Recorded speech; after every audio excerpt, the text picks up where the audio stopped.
For those of you who've been on our webinars before, I'd like to just kind of share a little bit about who I am and why I do what I do. I like to share with people the fact that as women, we have superpowers. Yeah. And I know that according to, people are going to say superpowers, they aren't real, but they are so real.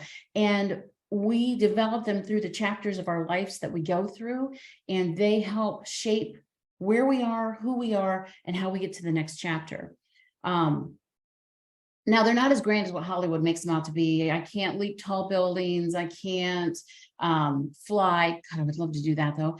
And one thing I would love is have that lasso of truth, like Wonder Woman had, where you could put it on people and they had to tell the truth because they could not lie. Oh my gosh, in today's world, that would be awesome.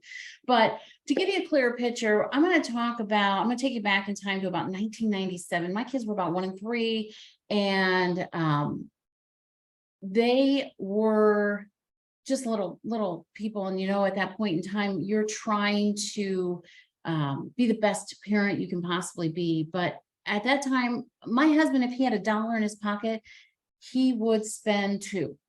And my job was to make everything okay and to make sure everything got paid and everything was great. So I bounced debt around like someone would bounce a tennis ball around on a tennis court. At that point in time, we had 14 different credit cards, and I would sit down at the dining room table after the kids went to bed with the bills and the credit cards and try and figure out how to pay everything and how to keep everything from being late or going unpaid. My superpower was desperation. And that doesn't sound a lot like a superpower, but when you are desperate, you will find ways to make things work. You will find ways to balance things. And I sadly had to muster that power because I was scared to death every month that how was I going to pay everything? I developed another superpower of huge memory skills, because I had to know, I had 3 supermarkets that I would go to, and I had to know what the price was of everything that I bought at each one of those stores, so that if one of them had a sale, could I get it cheaper with the sale or at the other store? And that, again, sounds trivial, but when you are going through the grocery store with a pen and paper and a calculator, and you have to make sure that everything you put in your cart, you can afford to pay for when you get up to the register, and you don't want to find out as it's going through the register and have to take something off then and be humiliated. You do the math as you go through the store, and you make choices, tough choices on what am I going to get and what am I not going to get. That time in my life was overwhelming because you constantly have to be on. It was frustrating, and you don't want the kids to see that. So a lot of times when they would go to bed, I would take for walks. I would go for walks, and I would just try to sort things out. And I didn't want the kids to see mommy crying. I didn't want the kids to see mommy confused. Mommy had to always be strong. And I remember one walk in particular that I was taking, and I was stepping over the railroad tracks that was close to our house, and there was a $20 bill. And it was nested between a rock and the rail. And it was almost like someone placed it there. I sobbed. I was so excited because I needed that $20 bill that week for groceries that I didn't have funds for. And I just sobbed. And it really dawned on me on the walk home how a $20 bill can save my family, or how the lack of a $20 bill could devastate my family. I was at a spot in my life where I needed to make some decisions. I needed to figure out how to flip where I was at. Instead of being desperate and full of despair and letting a $20 bill possibly break me, I needed to figure out how to change these powers that I had developed to just getting by and surviving to thriving and conquer my finances. So I became determined, and that was probably the strongest power because it was a determination to make a better life for my kids and myself. And I understood and learned about compound interest. See, compound interest had been kicking my butt for a long time with the credit cards. When you make that minimum payment, you fall deeper and deeper and deeper in debt because of compound interest. I needed to start harnessing that for the good, for my good, instead of for their good. And when I started understanding that and started using different things that I could start gaining compound interest, it was one of the first steps to turning my financial history around. I go to the grocery store now and I do not have anxiety. I do not take a pen and paper. Well, maybe unless to cross off, but I'm not adding up as I go through the store. And I'm telling you this not to be boastful, but to let you know the humbleness of being blessed to now not having to do that. Now I can help financially help family members who have find themselves in a pinch. I can help them. That's, again, coming from where I was to $20 bill to being able to say, no problem, boo, I got your back. We can get through this, is very empowering. And it's a very neat way to find yourself feeling after feeling so desperate. I entered the financial industry with the goal to not just help women understand their finances, but to empower them the way I'm now empowered, to make them understand their finances so they can develop their own superpowers and they can develop their own version of themselves, best version, where they can proudly and without anxiety go to the grocery store and move forward. So that's a little bit about the who and the why. And I am so excited that you joined us today to hopefully pick up some golden nuggets that will help you along your journey. And I'm going to go ahead now and share my screen. And we're going to jump into this. So if you could give me a thumbs up in the comments or a yes that you can see my screen now where I have a beautiful young girl holding money. Can you see that? Just, okay, great. Okay. Yes. Thank you everybody for letting me know that. That's always the first step. Technology is awesome, but it's always your first fear as being a presenter that you're going to get to a point where everybody's going to be like, you're talking and just talking, and they're looking at nothing. So thank you. First peace of mind you've helped me with today. I appreciate that. Okay. So I titled this First Steps because we want to kickstart our finances. And what we run into a lot of times is not knowing what that first step should be. And a confused mind does not move forward. So this is kind of our kickstart to figure out what should I do? Or as I've had people ask me, where do I start? Because it can be overwhelming. So let's go ahead and jump into this. F stands for financial plan, and simply determining what your goals are and developing a plan for your assets to achieve those goals. I invest, finding the right tool to grow your assets by means of feeling the most comfortable. And that's huge with invest because we've been told other things, and we're going to dive into that a little deeper. Retirement.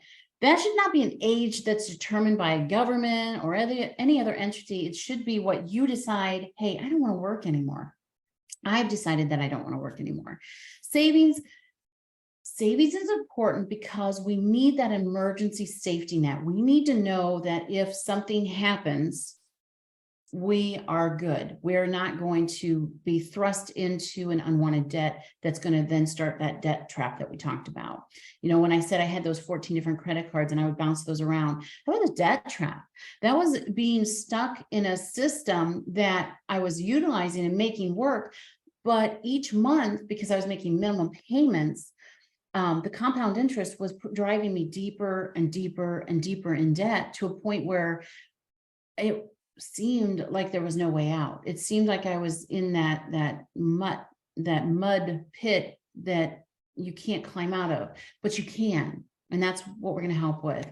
And then last and not least is T, and that's for tax planning.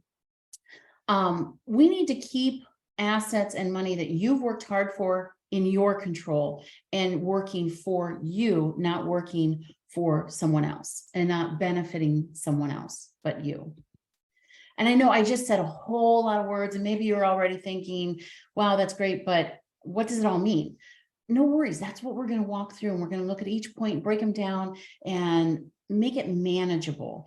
Anyone who knows me knows that I like to use stories and analogies and those types of things. So watch out. There's probably going to be a few of those along the way. But again, if you have questions, go ahead and throw them in the question and answer. We'll probably grab all of those at the end. But if there's something that's dire that needs to be answered right at that slide, we'll try and grab that as well.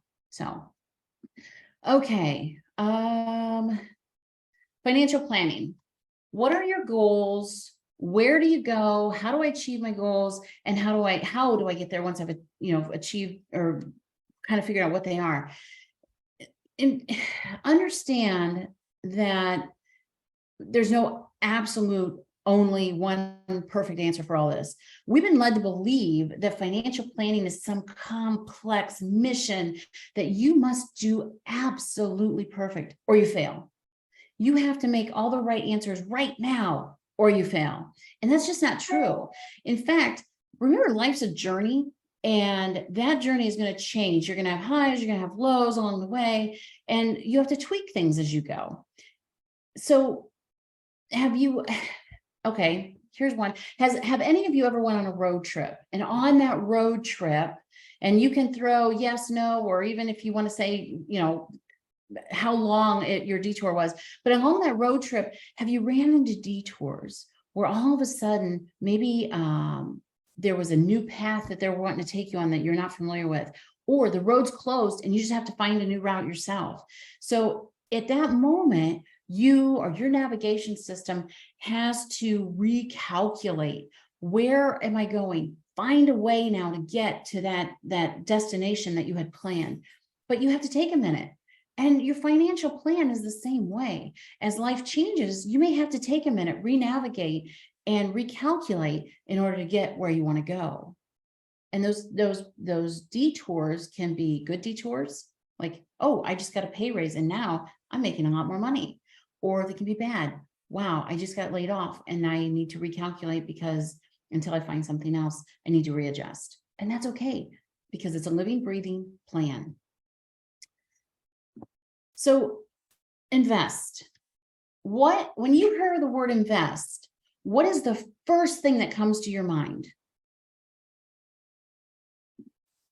If you're like most people, stocks, bonds, mutual funds, all of these are at-risk options. Stocks represent equity or ownership of a company. Mutual funds represent investment in the stocks of several different companies within a single fund. Next thing that might come to mind would be bonds. Now, I separated those because those are a little different. Bonds are not filled with as much gain potential, but they're safer than a stock option, unless, of course, the company goes bankrupt. If that happens, then 9 times out of 10, you'll stop receiving your interest, but you may actually run the risk of not getting back your entire principal. So everything has kind of an at-risk factor there. Because these are all at-risk options, they, well, let me back up. These are all at-risk options, and they are what you hear most about, because when you're talking to your financial planner, your stockbroker, your money manager, your bankers, even some celebrity money people, or even when you sign up for your 401ks or your 403bs, that's what you're hearing of. But why? Why are those the things that you're hearing about? It's because these options are all things that these people sell. Your stockbrokers, your financial planners, your money managers, these are all directly tied to the stock market. So they are at-risk options. And they tell you about these things because these are things that they can help you with. These are things that they sell. And the thing about all of these, with them being at risk, is if you purchase the stock, the bond, the mutual fund, and it loses money, you still pay that person to help you set up that account. If you make money, you pay them. You pay them through fees that are charged directly to you. These can be annual fees, these can be transaction fees, it can be a combination of these, but either way, win or lose, you still have to pay these fees or these charges. Gain or loss, you still have to pay these charges. Can anyone throw in the Q&A a safe growth option where it has absolutely no chance of loss? Does anyone have an idea on what that might be?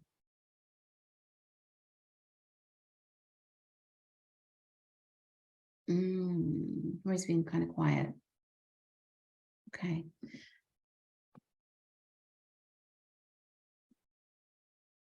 Life insurance. Life insurance can be used as an investment and offers growth of your cash value that can increase without risk. Growth that can be guaranteed in a percentage amount or through an indexing style. Depending on the product that you have, yes, life insurance can offer that growth. It can be, like I said, through a fixed percentage that's guaranteed always, or through indexing where the percentage can grow, but no matter what, even if the stock market crashes or starts losing money, you still have a slight gain. So that means if you think about the stock market peaks and valleys, yours would look more like stair steps instead of peaks and valleys. When the stock market goes down, you may gain very minimal or almost look like gain zero, depending on the product that you utilize with life insurance. So that's one reason that I love the life insurance side, to balance a portfolio. So why have financial advisors, stockbrokers, money managers, bakers never told you about this? Any ideas?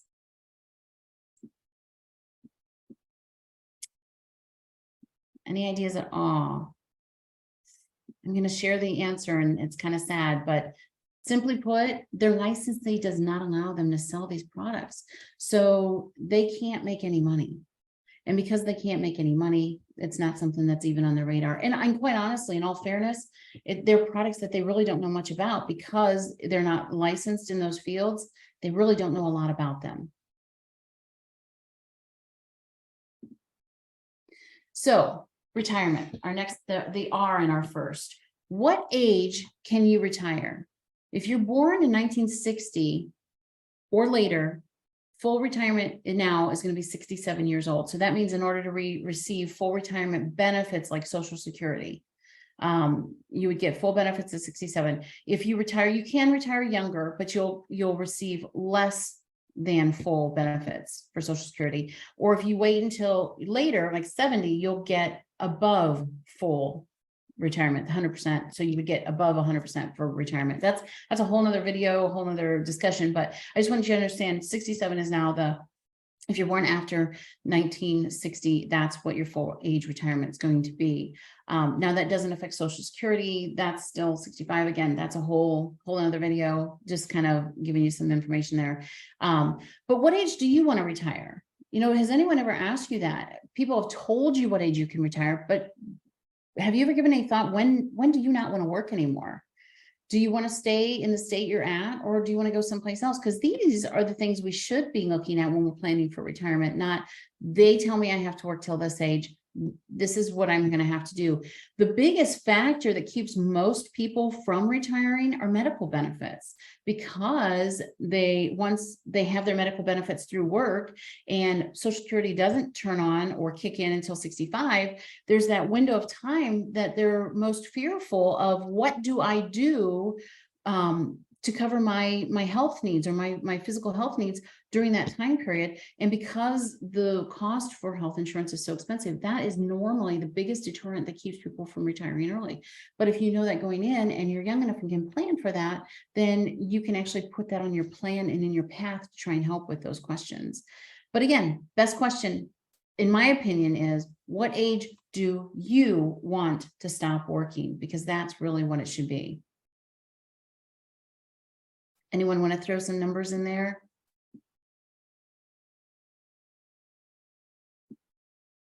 You know, and it's kind of quiet, but quite honestly, I don't think most people have ever thought of it that way, because we're programmed to understand you have to work until you retire, and retirement is this age that we've been told. Savings. First thought that when you mention the word savings, that enters most people's mind is a bank, having a lot of money in the bank.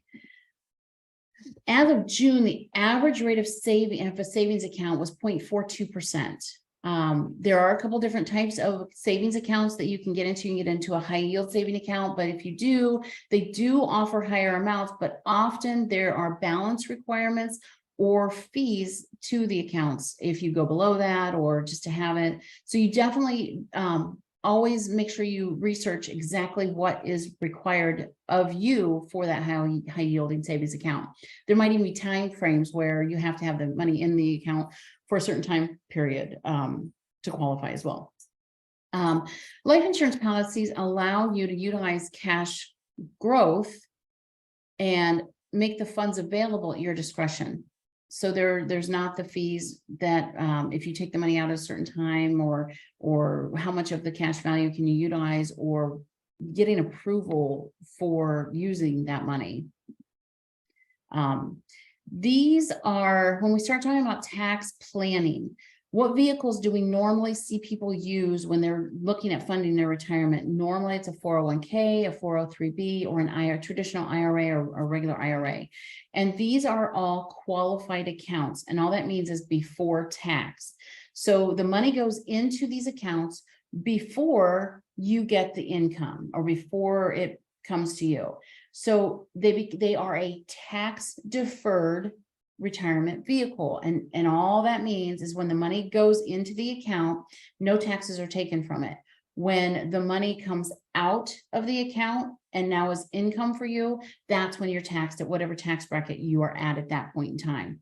Now, little misconception, most people feel that their tax bracket will be lower when they retire than it is now while they're working.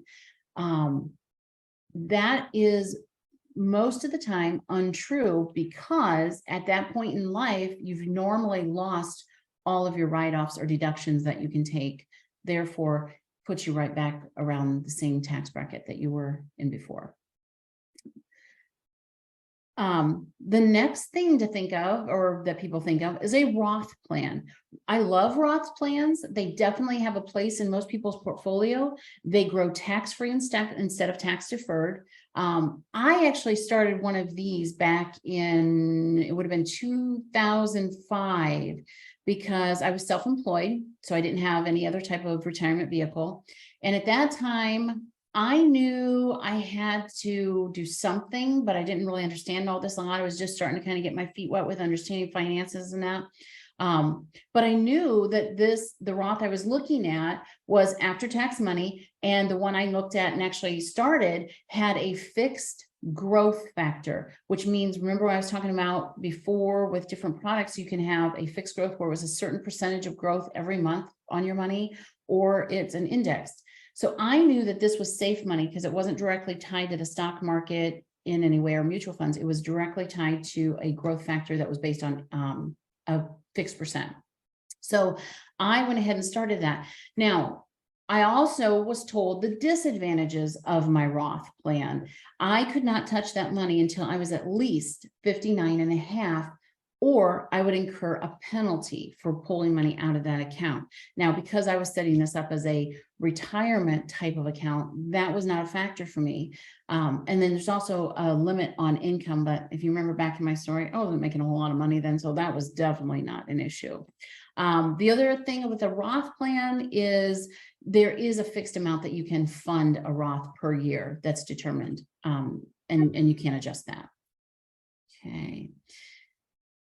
So all of these accounts do have government limits that are placed on them that you can fund each year. So for a 401k and a 403b for 2023, that salary deferral has gone up to $22,500. If you're over 50, you can fund it an extra $7,500. IRAs are like Roths in the fact that you can fund them $6,500 a year, $7,500 if you're over 75. So if you're looking to fund something for retirement, that is definitely a factor that you want to understand. These policies all do have those limits, so you can't fund above that. Again, tax planning. I love to use life insurance because when we are looking at a life insurance policy, it does not have those limitations. It doesn't have, kind of like we talked before, there's no 59.5 limitation. There's no, you get to determine when you set up the life insurance policy, how much you want to fund it every year. So when we're looking at the first steps and kind of taking a look at everything, we've talked about determining your financial goal, setting your path. We've looked at the tools that you can utilize for those assets. We've decided, when do you want to retire? Is it when you're told you have to retire, or is there something else that you have in mind? Set up that emergency fund so that if something happens, you can pull that money. And we've looked at keeping the assets more in your control and utilizing the money so that you get more of that money and not having to pay it out. We've went over a lot of information today, and understand that those tools, you may use a combination of those. Know that your portfolio can be a combination of those. And it, again, depending on what chapter in life you're at, you may want to use a combination of those, because maybe you do still want to have some at-risk money where you have a higher chance of returns, and you're okay with the possibility of losses. Understanding it though, and being empowered to make that choice yourself instead of just following along as everyone tells you, that's where the empowerment comes to you, because now you're actually judging and creating a portfolio that's going to match your goals. And ultimately you're choosing what plan you create, or aka portfolio, and it's personalized choices to develop your path to meet your goals. So again, I know we just went through so much. Do you have any questions? Please throw them in the Q&A, and let's take a look at that and try and answer any questions that you might have. Okay. I've got some people saying, yeah, they'd love to retire at 64, 65 years of age. I get someone saying, tomorrow would be great for retirement, but since they're only in their 30s, that's probably not going to happen. Probably not, sorry. But we can start putting together maybe something in 10 or 15 years would be possible, depending on where you're at. And that's, I guess, a great segue. Hopefully with what we went over, and please still continue to throw some questions or comments into the Q&A if you'd like, because I would love to see what you have to say, but hopefully you gained a little bit. Hopefully you're empowered with a little bit for your planning process. If you'd like to move forward, but you still feel like you have questions, or you'd like a more personalized help to kind of help put this information all into context for yourself, click and schedule a time that we can talk. That's what we do. We'll use our gold process, our system that we've developed to help put you on the right track. And just have that conversation, just to kind of set up the path along the way, so you're heading in the right direction. Don't forget to grab our free gifts, because we have more free gifts for you. I love free gifts, so I love to give free gifts away. We've got a 401k versus a life insurance comparison, so you can kind of see the differences. We have an effective interest calculator, and that sounds kind of confusing, but it's really not. When you click into it, you're going to put in your debt, your payments, your interest, and the balance of that debt, and it's going to give you the amount of every month collectively the actual effective interest that you're paying. So what that boils down to is every month, if you pay $1, how much of that dollar is going towards the principal collectively of your debt, and how much of it is actually just going towards interest.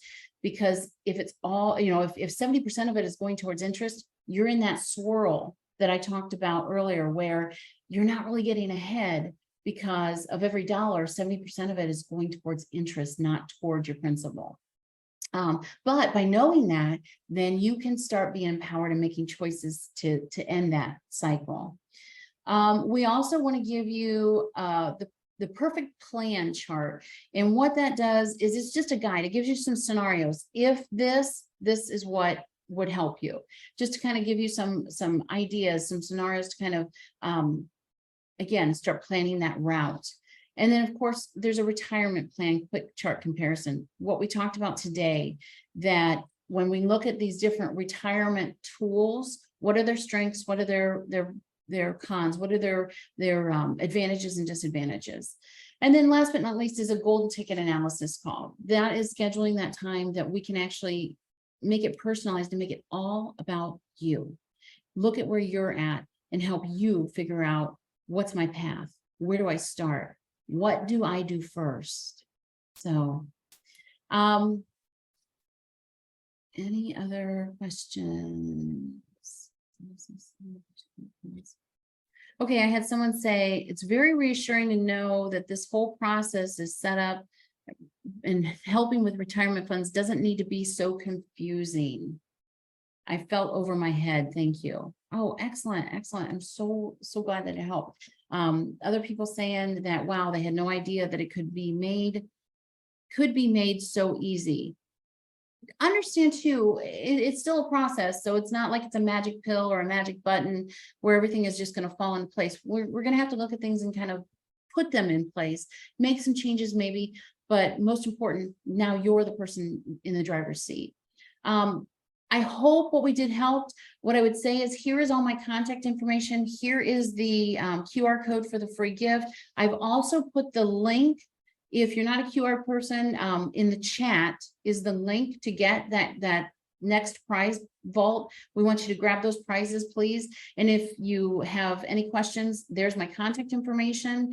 And also, if you're a TikTok person, please like and follow us on TikTok. So I thank you so much for joining us today. And I would say, as I always do, be your best self and be the golden version of you.